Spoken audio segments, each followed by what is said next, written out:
Hi guys. So, you're looking for a wide angle lens, but not just wide angle, really wide angle, super wide. Well, there's a lot of options out there in the 14 to 17 millimeter range. A few years ago, I finally decided on the Zeiss Distagon 15 millimeter 2.8 lens, and in this video, I'm going to tell you why I love it. Stick around.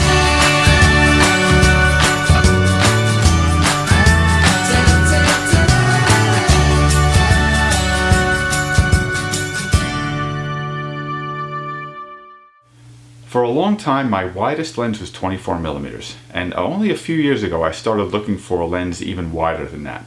Not fisheye wide, but super wide, ultra wide, like 14 millimeters to 17 millimeters, in that range. Canon has some great lenses available. They have a really super 16 to 35 millimeter zoom lens. For Bill's Nikon, he uses a 16 to 35 millimeter zoom all the time. He loves it. I'm not really a zoom guy. I like using primes. So when I started looking for an ultra wide lens, I started looking at the prime lenses. Canon has a really great 14 millimeter lens, 17 millimeter tilt shift. I've used both of those. I've used a couple of off brands in that range that are really good as well. I ended up with the Zeiss 15 millimeter 2.8 lens for a few reasons. First of all, it's a maximum aperture of 2.8, which I like to be able to shoot wide open in a lot of cases. And on an ultra wide, if you have a close composition and you can blur the background with an ultra wide lens, it's really great to be able to do that. So I like the maximum aperture of 2.8. That was a selling point for me. And the other is the fact that I can use filters on this lens. I use polarizing filters very often. I use neutral density filters all the time. And most ultra wide angle lenses, you can't use screw-on filters. You know, they'll have a protruding element sticking out. The glass will stick out beyond the front of the lens, so you can't screw a filter on there. You have to use some kind of system. There are systems available, but they're big, they're a little bit cumbersome, and I like to be able to just screw a filter on and take it off and run. So this actually allows me to screw my polarizing filter on here, my neutral density filter on here, right on the front. So that's a great selling point also. The other is the actual overall look of the lens. I mean, it's really, really beautiful. You've heard of Zeiss. They don't have any zooms. They don't have any autofocus lenses. But the look overall that these lenses give you is really quite extraordinary. The bokeh, the out of focus areas in this lens are really, really creamy and smooth and beautiful. The colors are great, and the parts that are in focus, when you've got focus, it's really, really nice and sharp.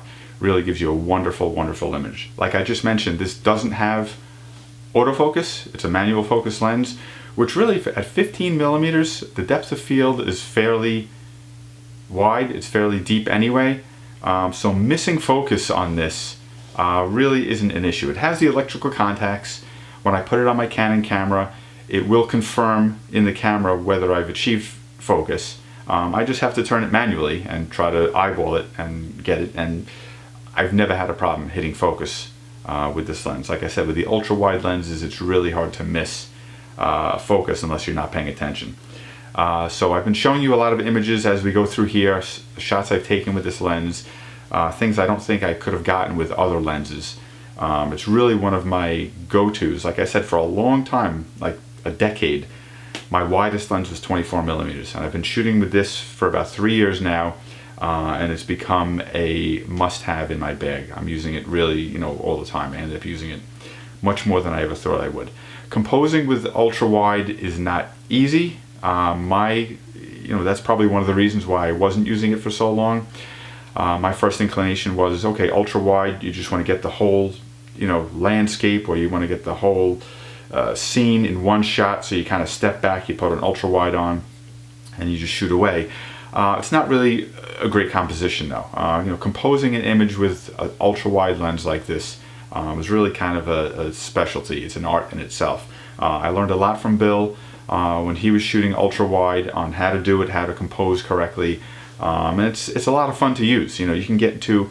I use it a lot more for tight spaces if I'm indoors and I want to get a ceiling or a wall or a piece of architecture. Getting into a tight space and shooting with this is great. It's great for shooting on rides, on roller coasters. You know, you can get a nice wide shot where you can get the track, you can get the car, you can get people in it, a lot of the atmosphere, the background and everything all in one shot. It's great for things like that. So it's not cheap. It's a very expensive lens. All Zeiss lenses are very expensive. I got this used. Don't ever be afraid to buy used, as long as you check this stuff out and make sure that, you know, there's a return policy if you're not happy with it, you know, if you can't check it out in person. But don't be afraid to buy used, because I've gotten some great gear secondhand.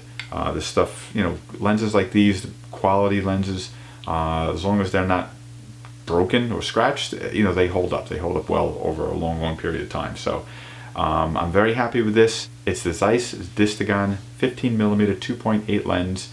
I'll put a link to it in the comments below. But if you're looking to go ultra wide and you have it in the budget, you absolutely can't go wrong with this lens. You would absolutely love it. So check it out. Let me know if you have any questions, any comments, you want to put anything down below. We're always happy to hear from you. Give the video a thumbs up if you liked it. I hope you did. And definitely subscribe to the channel. We're going to be putting more videos like this. All my other lenses I'm going to be reviewing like this. All my other gear. Bill's got all his stuff he's putting up now, all his lenses. So definitely subscribe to the channel so you can see those. Check it out, and we'll see you in the next video.